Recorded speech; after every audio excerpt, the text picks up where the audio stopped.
Shalom and welcome to another in our series of podcasts from Temple Beth Am, a dynamic center for conservative Judaism in Los Angeles. This is a recording of a class from our 2022 Elul Learning Series.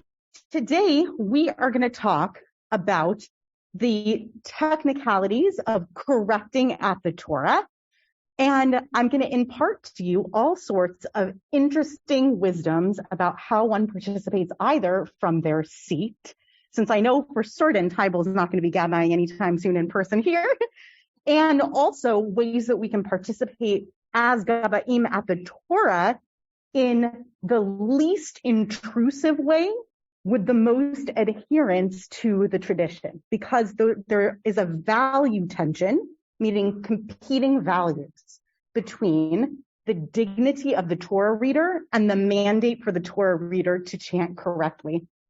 There's a tension between those two things, between wanting to preserve the dignity of the reader, not to throw them off so much that it's an upsetting experience, particularly if it's a child, but it's not, that doesn't only go for teens or kids at the Torah.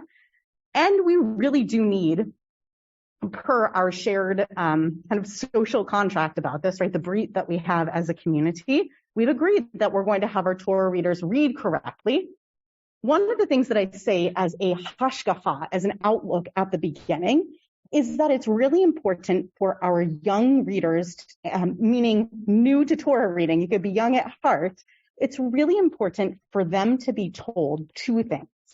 One is that there are the same number of Gabbaim at the Torah when a master Torah reader, I don't even count myself among them, but let's just say a rabbi and a cantor or Rick Muller reading at the Torah, same number of Gabbaim, 1, 2, as we have in the experience of a bar and bat mitzvah at the Bima. Meaning, yeah, exactly. Oh, Rick Muller at the Torah. Yeah, Tybal's chatting this. So it's important for them to understand that we're not spotting them with 10 different people at the Torah. We're spotting them with the same number of people at the Torah as when an expert reader reads. What I tell them that means is we assume, and this is the second principle I want to tell them, we assume that the reader will make mistakes. If we didn't, we wouldn't put 2 Gabbaim up there. But we understand that this is not a Broadway show. And again, while there's a value between, here's another value tension between helping as many people get to practice the skill and frankly, the joy of being up at the Torah and chanting, and also having someone read in a way that isn't burdensome to the community, either so incorrect, so slowly, so incomprehensible in some way, right? We can't let just any person come up to the Torah to chant unprepared, but we do want to make it so that everybody who comes to the Torah understands that when they're there up at the Torah, we expect mistakes. Otherwise, again, we wouldn't have 2 Gabbaim also up there when really practiced readers were getting up to read. We're committed to the notion of democracy when it comes to how many mistakes we expect someone to make. In a good way, we hope that they're actually reading from the scroll, actually reading those words from the scroll, which is going to definitely cause some, and also to convey to them that we expect that nothing's going to go perfectly. It's not a rehearsed Broadway show. And we don't rate the experience of the service but based on how many mistakes are made or not. We rate it based on a dignified set of corrections that are offered quietly to the person. If all mistakes are corrected, I would name that that's as good as, if not better than, a Torah reader who comes up there and appears not to need any Gabbaut at all. Because then we are communally engaged in the process. So one thing I just wanted to convey, I know Rick appreciates this as a teacher of young students, like in age at the Torah, that there's a need to lower the expectations of one's own self coming to the Torah without treating it with any less import. It's just about how rehearsed is rehearsed for the Torah. So that's a really big piece of outlook, right? We don't want people to feel like they ruined the congregation's morning by making some mistakes. Lahabdil, quite the opposite, actually. When they make mistakes and people correct them at the Torah a few times, again, like a reasonable number of times, it shows that we're all engaged in this project together. So that's an important piece of Outlook. Anything that anyone wanted to either ask or add to that? Since there's only three of us, sure. So I always tell the kids that it's a team effort, that it's not them against the congregation. It's we're all trying to help, and that they shouldn't go back and do words over again, that just keep rolling. But I'm there just to, it's like putting grease on the train tracks in front of the locomotive, right? I'm just keeping you going. There's a better metaphor, but we're all on the same side, and and it can come across in the voice. There's a congregation that I won't name where the Gabbai are a little bit harsh, a little bit strict in their. It's like this. It's daber. It's not daber. It's like, it's like. But I just saw it once, and I've heard about it just a little bit. But every other place I've ever been to, it's just a welcoming thing, and they just want the kid or the Uncle Fred from Chicago. They just want him to just keep going, and Exactly. So it's a team effort, and I learned. I'll stop in a second. In the summer, they had us read this book about adolescence for the day school staff, and the best line was, "You don't have to be perfect, just be brave. Just be brave. You don't have to be perfect." And I have a book here that I was going to give to a student who I heard that he was into golf, and it's golf is not a game of perfect. It's the same thing. Nice. You just got to be brave and carry on, like when you're walking down the street and you stumble over a piece of pavement because the roots pushed it up. You don't go back and re-walk that like you have to have it walked perfectly. You just kind of chuckle and you keep going. So that's really great. That's one end of it. Although you can't have them way off on the Hebrew. They need to be in line. So and we're going to talk about what exactly in line means, because when you're facing that tension, what helps to resolve a value tension is to come up with standards, right? When you have those two things in tension, you just want them to get up there and know it's a team effort, but you also want them to be accurate. So we're going to talk about what standards allows for that really nice tension to live. Okay. Tybel's waiting. Go for it, Tybel. Just fast, because you encouraged me. Dangerous.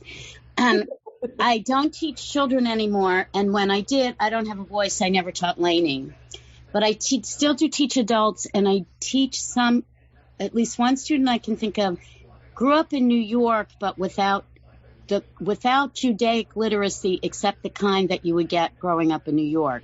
Yep. So, and she's always very interested in ethical precepts of Judaism, and I think I'm going to add to the list that I keep just in general, because you just elucidated two things that I didn't know about. This Gabbai class is such a joy.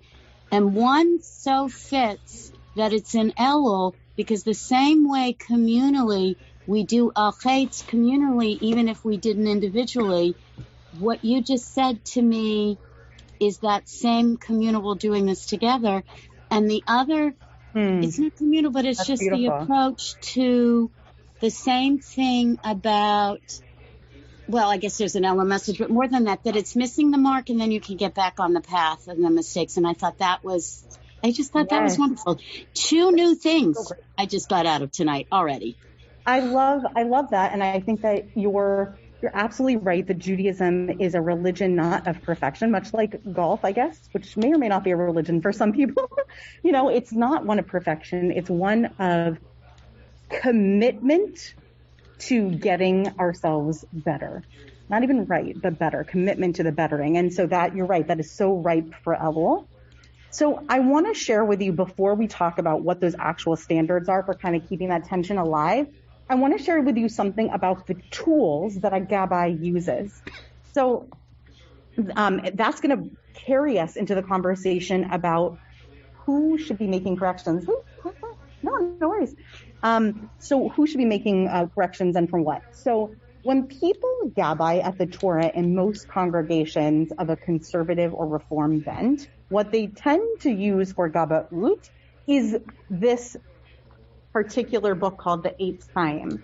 Now, the Eitz Chaim, what's interesting about this book, what makes it different from a full Tanakh, meaning a full Hebrew Bible, or different from simply the 5 books, is that it is organized in order to guide us, certainly as a congregant, through the Parsha by Parsha cycle. What the Christians have a great word in English for it, which I absolutely have stolen. It's called the lectionary, L-E-C-T, and then genary.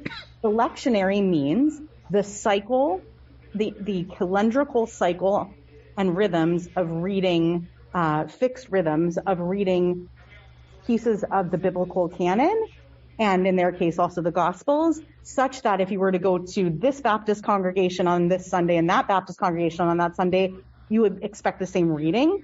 That's what we have with Parshanut, right? That's what we have in our cycle. And that is how this book is organized in a few different ways. One is that rather than simply having the 5 books of Moses, we have Parsha, not divided by chapters, but divided the way that we've divided up the portions of Torah per week. We also have Haftarah interspersed. We have these readings from the prophets, which I'm not going to talk about in this class, but perhaps I'll do another one another time. And also in this book, if you were to turn, for example, we're going to turn to Nitzavim for this week, which I didn't look up the page number ahead of time, but in this particular case, we are in Deuteronomy.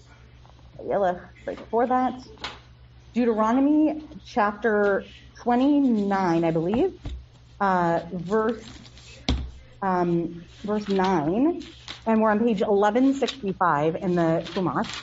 And one of the very first things that you see in this Chumash, if you're a reader who's following along, is that you notice that in the right-hand margin of this book, which I'll hold up on the screen as well, you'll notice that you get Sheni marked on the book.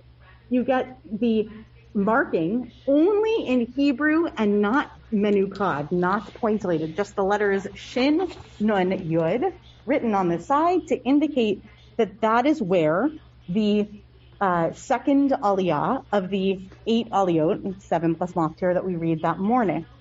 There are several challenges with this book, some of which really mostly apply to the congregants who are in the seats, and some of which are really convoluted for the Gabbai at the Torah. I'm going to talk about the 2 things that are, I think, a bit problematic for Gabbaim. One of them is easily resolved, but I'm going to talk about it anyway. As you know, this congregation is one of many that sometimes, actually most of the time, utilizes the triennial cycle. That triennial cycle was fixed already about 40 years ago, and then sort of refixed a few patches along the way, and many, many programs that are used digitally in order to track Torah portions, whether that's, I think there's a program called Web Torah, there's Trope Trainer, there's Safaria's Hebcal-based breakdown, there's the Luach Hashanah organized by Rabbi Miles Cohen, Miles L. Cohen, I don't know. Yeah, anyway, they have these on the Bima, you know.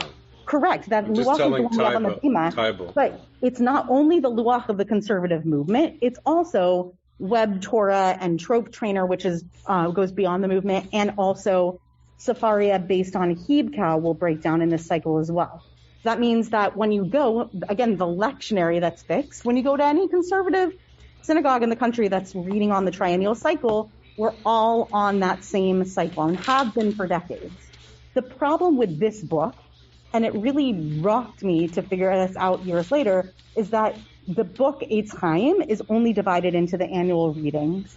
And therefore, it's confounding both for the reader in the seat, but especially for the Gabbai at the Torah, because there are so many circumstances under which where an aliyah begins and ends does not align with the enumeration, the confusion enumeration in the book. I love the organizers of the JPS. Some of them are our congregants here. But this is a big flaw from my perspective when it comes to Gabba'ut from this. Not only that, it's not just the triennial cycle. I could also complain, I won't, but I'll just say that it's a problem at Shabbat Mincha. It's because Shabbat Mincha takes the first full aliyah of a Shabbat morning, most of the time divides that into 3 and has you read it. This is one of those groups, by the way, where it's not that. It's a little bit different in order to have the minimum number of verses. And that also is not shown by this book. There's one other thing. Remember I said there were 2 problems. One is the not marking in triennial cycle. The other problem for Gabbai, right, it's backing up for a second. I find it frustrating just for the Jews in the pews as well, because the people who are sitting in the congregation and contending with this giant red book, they finally could get on the right page, but they can't follow along if they don't know or didn't catch the oral announcement of how the playbill is different this week, right? How the playbill changed. But the bigger problem from a perspective of Gabbai, because the other thing is easily solved by doing what we do and many other congregations do, which is to have a printout either from the Luach or simply from like a printout on an honor sheet. That's resolvable. The bigger problem in this book for Gabbai is, and yes, it is too heavy for disabled and elderly folks. And it is that in and of itself is its own problem. But the biggest problem that I encounter with it is that there are marks or pronunciation that are missing from this book. Remember that the purpose of this book was to allow a congregant, somebody who was sitting in the congregation at a synagogue, to follow along with the words, to know generally what aliyah we're on, to learn about the meaning, and especially to learn commentary that was organized into this book. That's why it's so thick, because there's so much commentary as well. What this book doesn't contain are markings that let us know when a kamatz katan is present, meaning when a kamatz has been changed in place of a cholam. So a cholam is the O sound, either coming in the dot to the upper left-hand corner of the letter, or that's the cholam chaser, missing the vav, or there's the full one, which has the vav underneath that cholam dot. Sometimes in grammar, that gets swallowed up and that O sound kind of gets trapped inside a kamatz. Many books whose purpose are to properly read from the Torah, as in a tikkun, l'korim, a book that is fixed for those who are practicing reading Torah, will indicate every one of them. That's really frustrating for someone who sees the word kol in the book marked kaf, kamatz underneath it, and lamed, and it would normally be pronounced kal, but because it's a kamatz katan, which is ironic because it is bigger when it's usually marked, kamatz katan is pronounced kol. For most people who have been Gabbaim for a long time, these grammatical rules are basically native, their gut sensibility, because we know the word isn't kol, we know it's kol. But it is a big issue for correction because you might second guess yourself in that moment. The other thing that this book is missing is when there are differentiations between Kri and Ketiv, between the way that the Torah is written and sometimes a totally separate tradition of how we pronounce it when read. That's one way we don't always talk about that the rabbis fix our tradition. They say, well, we know it's written this way, but we always read it this way, right? Kari, the written way, the called out way, and Ketiv, the written way. And that's missing from this book as well. There's one last thing that's missing as well from this book, which they easily could have done, and it surprised me they didn't, but they fixed it with the machzor and then with the sidor. They do not mark Sheva Na and Sheva Nach. The reason why I don't care as much about that is because, and this is going to get us to the main point of the day, pronouncing a word with or without a shva rarely causes a change in the meaning of the word, and therefore rarely is problematic when it's mispronounced. So now I'm going to lay out the 3 major things that Gabbaim are looking for in their order of importance. The number one thing that's important for a Gabbai to correct is a pronunciation of a word that changes its meaning. The number 2 thing that we're looking for is for the trope to come off correctly at the major pausal points in the sentence, such that it changes the syntax of a sentence. It would be like missing a semicolon or a period. Otherwise, the trope is far less important, though we'll talk about why we sometimes correct anyway. And the third thing is to make sure that they actually stop the aliyot at the appropriate place. There's a corrective for that, but again, that's a third really critical thing. Those are the three corrective jobs of Gabbai, of making sure that no pronunciation mistakes are made that change the meaning of words, to make sure that the sentences are broken up such that the meaning of the reading isn't changed, and finally, to make sure that the aliyot actually get divided up as they're supposed to be divided up, whether that's a full Kriya reading day or a triennial reading day. So I'm going to talk a little bit about each, and then I'll make space for questions and comments on it. Okay, so first of all, I will get to you, but I'm going to go through all three before I forget what it was I was going to say. So the first thing, in terms of the pronunciation that changes the meaning, I'm going to give you an example of pronunciation that doesn't change the meaning. So if you look in your books, I found a verse. Of course, I found the verse and put it online and not in the book. So give me a second. How about the lecha or the lach? So I'll give you an example of that. Sure. Verse 12 on this same page. Yeah. You've got a yiya lecha. Yeah. So. I'm teaching in here before we start. Okay. I will give you first an example at the end of chapter 30, verse 11, and I'll show you exactly where that meaning of the word changes. This one's one that matters. Okay. Oh. So this one is where the word is written, Hey, Yud, Aleph. Now this in the Torah appears the same way sometimes that who appears. We have he and we have who. When somebody misreads he versus who, that changes the meaning of the verse because we're talking about a completely different pronoun. By contrast, a lot of these do not end in the causal, but by contrast, I'll give you, look back at last week's parsha where there were 1 billion of them. We'll go back to in ki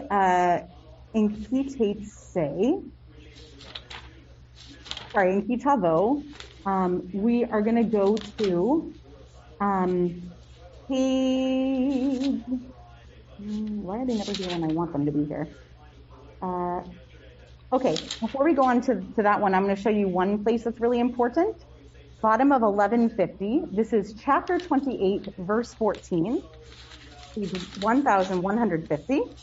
Okay, this word is written in this book, le'avedam. The word, however, this is one of those examples of a kamat katan, is le'ovdam. It means to worship them, as in the other gods in this verse. The meaning of the word changes entirely if we read it le'avedam instead of le'ovdam. Right? It actually kind of sounds like the father of blood or something like that. It's not the word itself. The word itself is ovdam, and so that's one that would need to be corrected. But if I were a Gabbai, I would have no idea that was the case unless I knew the grammar well. Rabbi, hi. I like the way you described it as the O trapped inside the kamats. Yeah. I'm going to start using that with the kids because the verb is oved, right? To worship. Exactly. The word is oved. There's an O, a cholam, right? The vav, but it's shrunk down into the kamats so that the O. And when I teach kids how to read, it's, oh, I have an idea. The dot on top is, oh, I have an idea. Ooh, I got hit in the stomach is the other one. But where the ball, they're used to looking for balls, that it's a common toy. So, oh, I have an idea is trapped inside. Could I also share that I learned at the UJ, it's a closed unaccented syllable. Correct. So here it's closed by the vet, and then it's not accented because the accent is on dam. So with those two things, it also changes the ah to the o. I mean, that's why it changes. That's why it changes, exactly. Like Kol B'nai Yisrael, it's not kal because the accent is way on the other end of the phrase. Exactly. And so what we want to do for either the people following along, thank you for that, either the people following along in the pews or the Gabbaim, is we want to create as few things for the people who are doing the corrections, and frankly, if you ask me, also the people sitting in the seats, but definitely for the people making corrections. We don't want them to have to think through grammatical rules in that moment, which is exactly what this book requires me to do, right? To either rely on my gut, which isn't great, or know every grammatical rule, which is stressful. So instead, that's a place where a tikkun would matter. On the flip side, if you look at the opposite page on 1151, and you look at chapter 28, verse 24, you see that the word is hisham dach, which technically should be hisham decha, but we get hisham dach not because that's a feminine ending, but because it's a pausal ending. And sometimes we're going to get say techa, like as in verse 19 above, which will end in what seems like a more traditional male ending. And sometimes we get a pausal, like to give emphasis. You wind up with an extra ach instead of cha, because that is a way of indicating the end of a thought. Here's another one. If you turn to 1154, or if you're just looking in the Bible, Deuteronomy chapter 28, verse 48, otach instead of otcha. And those mispronunciations of the Torah, I do not correct, because the meaning of the word doesn't change.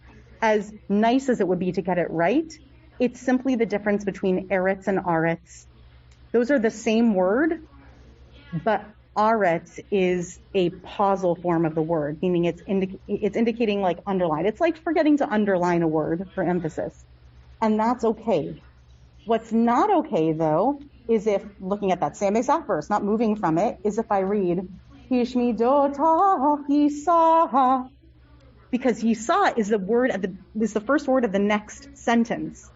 And if I align those, it completely changes the meaning. It's to destroy you and lift up, and he will lift up, which completely changes the notion of everything that we're talking about.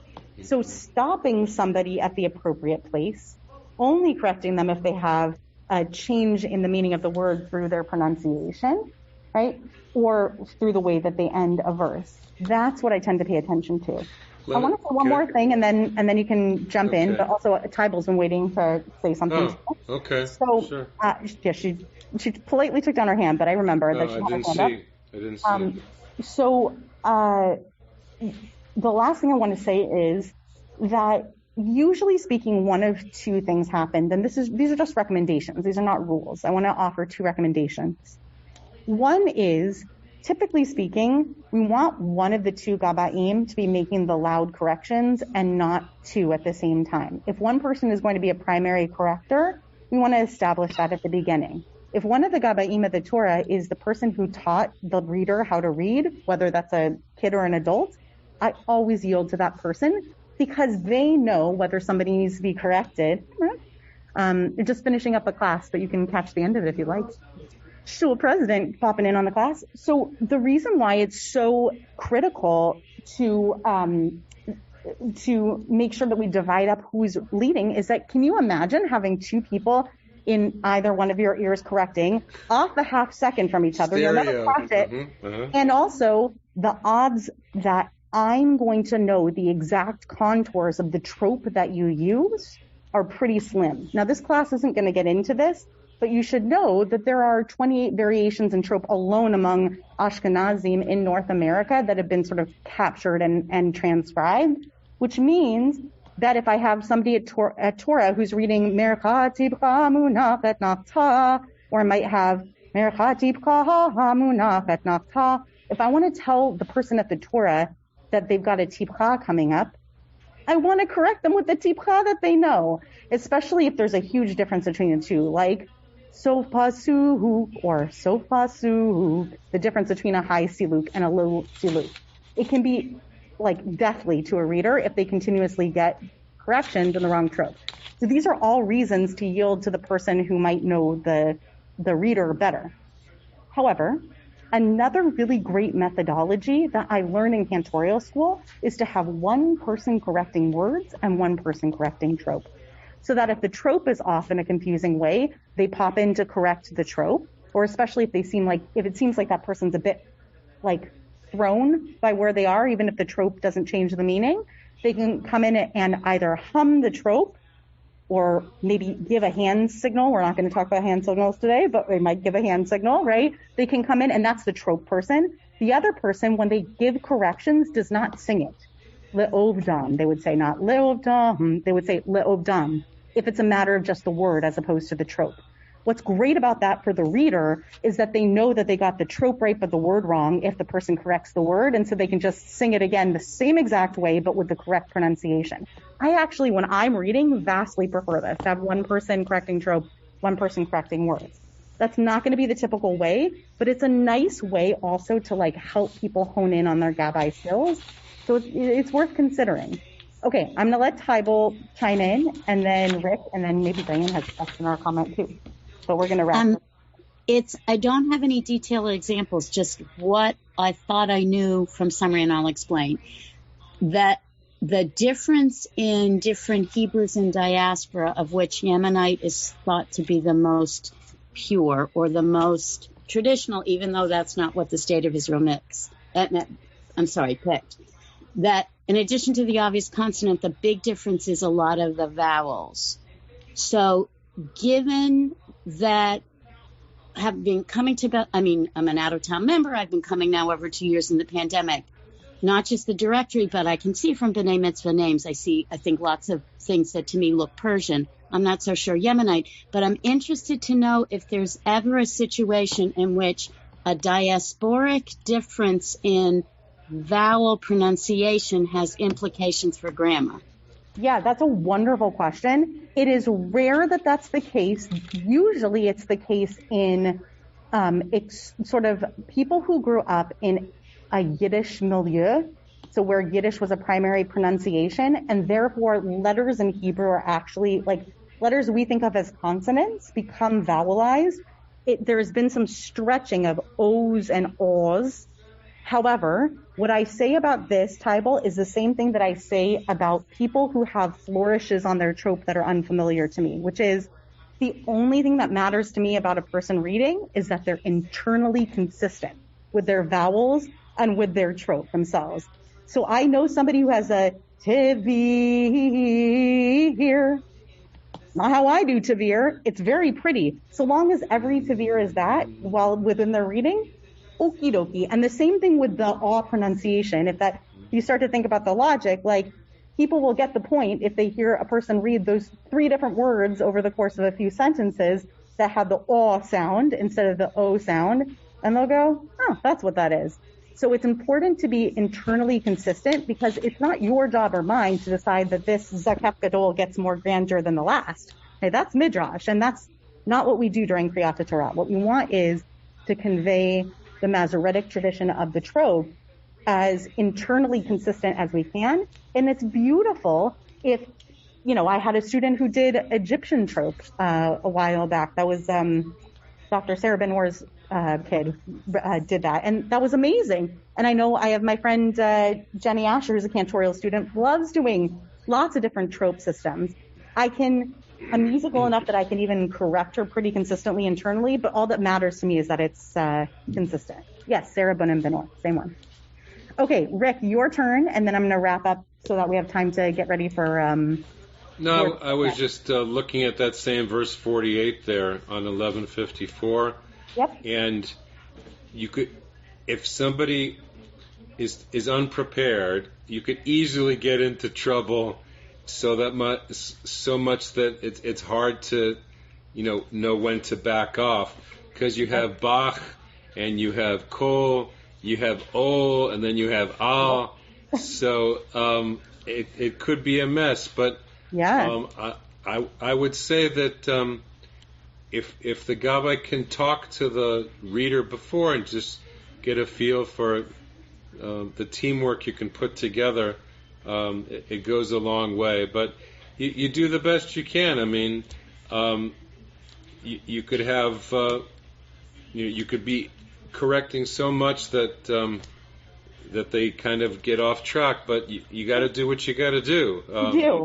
You do. And I think that, in summary for today, and what I wanted to convey is, I think that the most critical thing that you can do is set yourself up, because you can control yourself, to have the best tool possible for corrections, to set up the right Gabbai to correct, and to keep those three principles in mind about what we're correcting. We're correcting for only the things that truly shift the meaning of the verse themselves. And I think that's about the right set of guiding principles to get us there, both with correct reading and dignity, which are the things that are kind of held together, and also helps the person. Last word on this, and then we'll end. It helps the person at Torah trust you too. If you're only correcting, like if they don't know whether you're going to jump in and correct them every time they miss a combo like mercha tifcha, simple something on the page, which has nothing to do with syntax or meaning. If they know that you're going to jump in on some of them, but not all of them if they miss them, that creates an anxiety at the bima. And what we want to do is make them feel safe with us watching them and know what to expect with the Gabbaut at the table. So I hope that you see through this, not only are we able to set that up, but that you don't have to necessarily know all that much to Gabbai at the Torah. You only have to read Hebrew as quickly as the person at the Torah is reading Hebrew, and you'll be helped even more so if you have a great tool like a tikkun or a printout of a tikkun in front of you. So that is correcting at the Torah. I'm going to wrap here so that I can get ready for an executive board meeting very shortly. But it's wonderful always to gather, and I like this I happen to like the hybrid situation. I think a lot of people don't, but I'm enjoying it. And I will hope to see you soon. But if I don't see you before then, Shana Tova. Shana Tova. You have been listening to another in our series of podcasts from Temple Beth Am, a dynamic center for conservative Judaism in Los Angeles. If you enjoy these podcasts, we invite you to write a review on the Apple Podcast site or wherever you get your podcasts. For more information about Temple Beth Am Los Angeles, go to tbala.org.